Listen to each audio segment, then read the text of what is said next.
Evolution, Transhumanism and Anti-Aging Remedy Bible about Evolution. In childhood I was an atheist. I was taught Darwin evolution theory as an unquestionable truth. Some time passed and I became a Christian. Yet I kept to believe in evolution theory. I was in a Baptist church and, with no reason, just to speak about something, said to a preacher from an other city, "It is great how evolution is described in the book of Genesis." He said me back some standard creationists' arguments, probably it was that days are literal days and that the plants could not be able to grow if they would wait yet millions years for appearance of light, as grass was created on the third day but the lights including sun in expanse of the sky appeared only at the fourth day, and that death entered the world only after the sin of Adam, whilst evolution is impossible without death. After hearing these arguments I momentarily converted into a creationist. I've said like this, if Bible says it, it is true, not matter what science teaches. I keep to think this way, Bible is more authoritative than science for me. I believe Bible says truth and truth only, not only on morality issues but on all kinds of topics, including science and history. Thus I should be a creationist, yep. My further study of Bible has shown that in Bible there are probably more arguments pro-evolution rather than counter-evolution. By and large, creationists have only one serious argument: the days in Genesis are literal days. But it can be, for example, about, so to say, galactic days, more stars near the Earth as day, less stars as night. Such days may long hundreds of millions of years, and this apparently conform to the classic scientific theory. That God created the life on the earth can be understood as the thing that God used evolution to create. New interpretation of the Bible. I reveal you a secret: initially Old Testament was written without vowels. The vowels were inserted later by Jewish scholars. We can insert other vowels and get an other meaning of the text. And that other meanings may be equally credible as the usual translation of Bible. Again, the meaning of Bible was restricted by Jewish tradition, and there are more meanings of the text. You can study Old Testament without vowels at the wiki site withoutvowels.org. Don't only read but also add your own translations. At that site it is explained how to interpret Hebrew text without vowels, and you don't need to become an expert linguist for that. The grammar of Hebrew without vowels is quite easy to learn. I have explored first few chapters of Genesis. And I was surprised that it witnesses pro-evolution. I've set up a wiki page where anyone can read others and add his own arguments pro or counter evolution. Next it follows my current opinion on evolution from literal biblical positions. Pro-evolution arguments. Here are some quotes from my alternative, that is without vowels, translation of Bible, which seem to support evolution. Genesis chapter 1 verse 11, earth will sprout green plants producing descendant, fruit tree making fruit for its kind, making progress of his offspring in it on the earth. Genesis chapter 1 verse 25, God has made relatives on the earth by their kind. If it is translated correctly, different kind of species are called relatives by Bible. Genesis chapter 1 verse 29, grass offspring bearing seed making progress on the surface of the entire earth, and all trees making progress in their seed of the tree, offspring bearing seed. Genesis chapter 1 verse 31, God saw his deal all time making advance, becoming better. Genesis chapter 2 verse 4 says about generations during God's creation what may imply existence of death and thus evolution. Genesis chapter 1 verse 11 is especially strong. It says that trees are descendants of grass. It is what is commonly called macroevolution. It is also difficult for creationists to explain how predators and parasites have appeared. I may be convinced or not convinced you that Bible teaches that there was the evolution.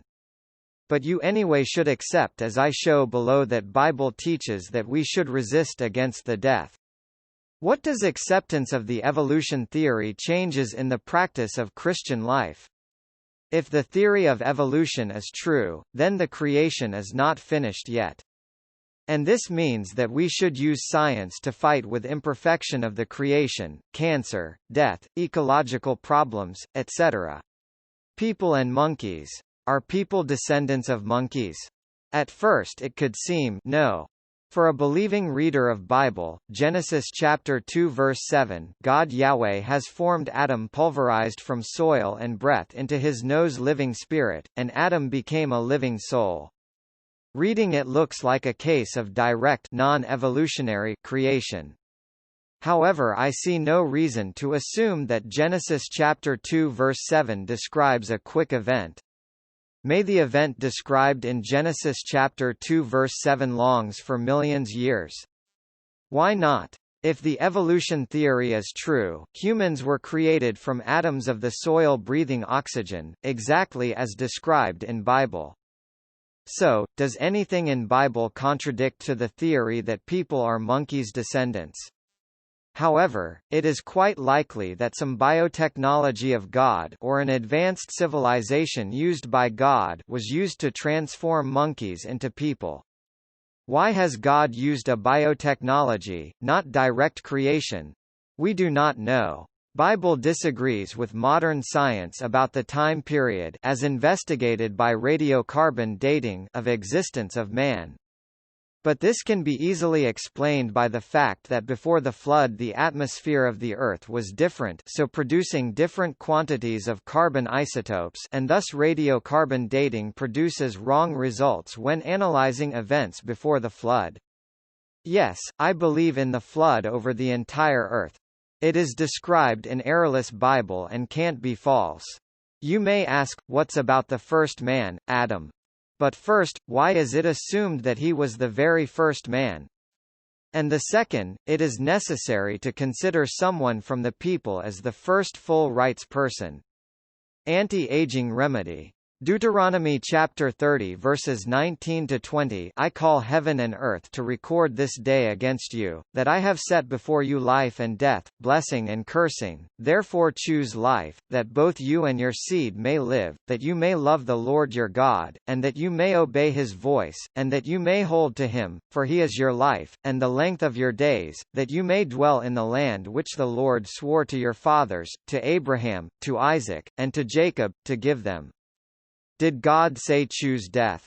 He said, choose life.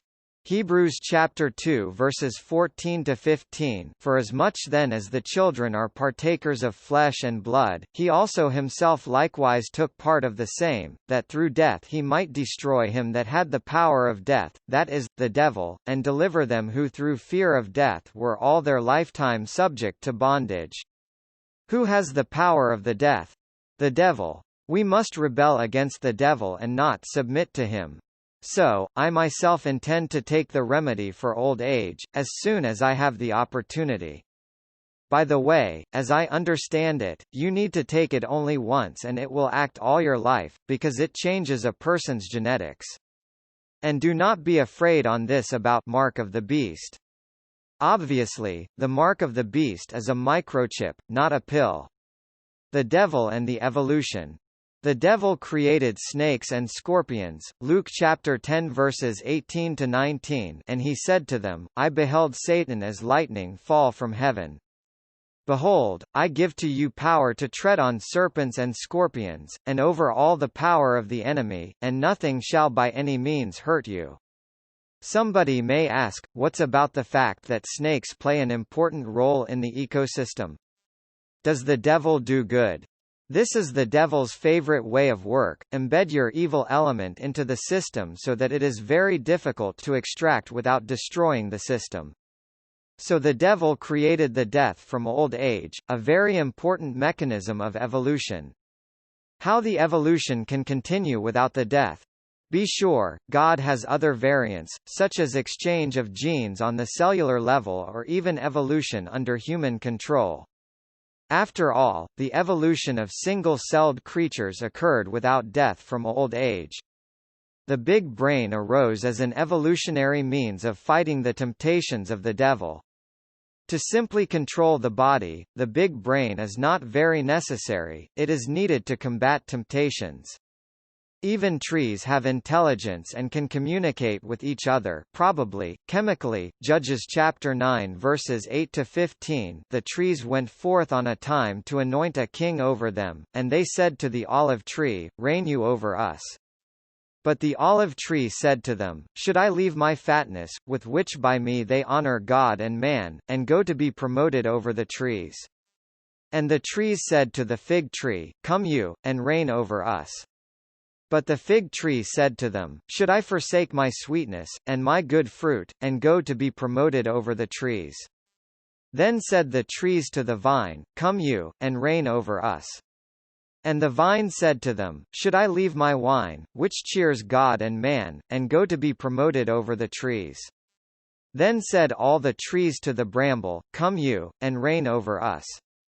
And the bramble said to the trees, If in truth you anoint me king over you, then come and put your trust in my shadow, and if not, let fire come out of the bramble, and devour the cedars of Lebanon.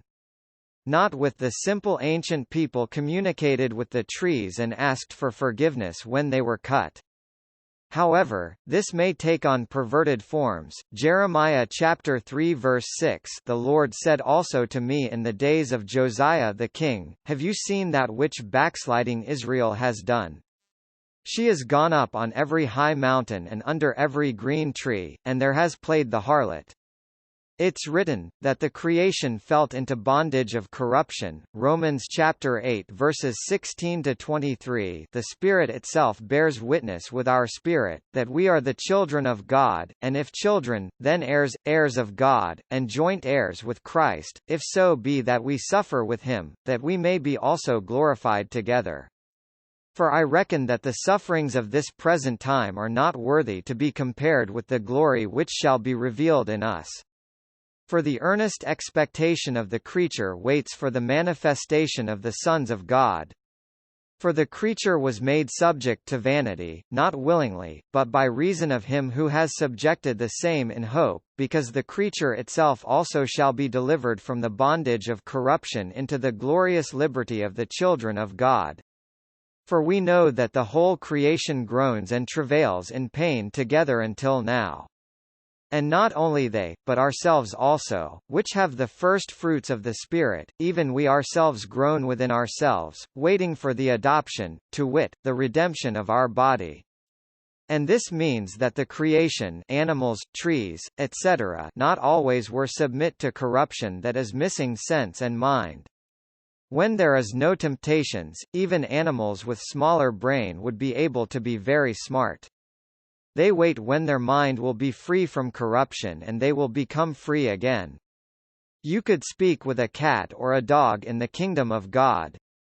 More on transhumanism. Obviously, I am against the attempts of transhumanists to interbreed the human and animals, for example to give us infrared vision from the snakes, because the Bible says Leviticus chapter 19 verse 19, You shall not let your cattle engender with a diverse kind, you shall not sow your field with mingled seed.